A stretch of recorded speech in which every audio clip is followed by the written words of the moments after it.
રાજપીપળાના જિલ્લા કલેક્ટર કચેરી પર મળેલી સંકલન સમિતિની બેઠક બની તોફાની।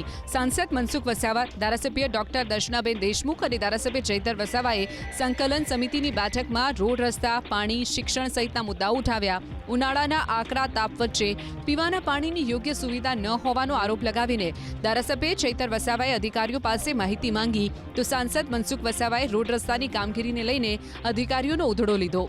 જૂના રાજનો રસ્તો લાંબા સમયથી બંધ પડ્યો છે।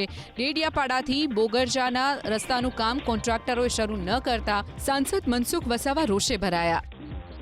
તો 3 મહિના પહેલા વર્ક ઓર્ડર આપ્યો છે એજન્સીને ડેડિયાપાડાથી બોગરજનો રસ્તો, એ ઉપરાંત બીજા પણ ઘણા બધા રસ્તા છે। 3, 4, 5 મહિનાથી વર્ક ઓર્ડર આપેલા છે, પણ એજન્સીઓ કોઈને કોઈ કારણસર કામ કરતી નથી। ક્યાંક ફોરેસ્ટના કાયદાનો પણ થોડો તકલીફ છે।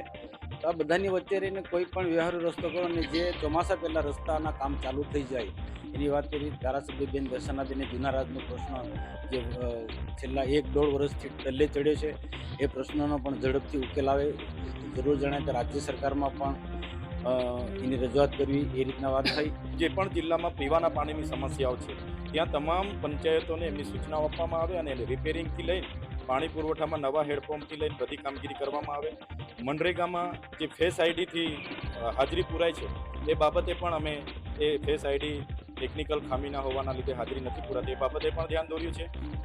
સાથે સાથે જે નર્મદા જિલ્લામાં પેટ્રોલ ડીઝલની અછત ઊભી થઈ છે, લોકો આજે લાઈનો પર ઊભા છે, એ બાબતે પણ મેં માન્ય કલેક્ટરશ્રીને અને વહીવટી તંત્રને ધ્યાન દોર્યું છે કે એને લોકો સુધી સાચી હકીકત અને સાચી માહિતી પહોંચાડવામાં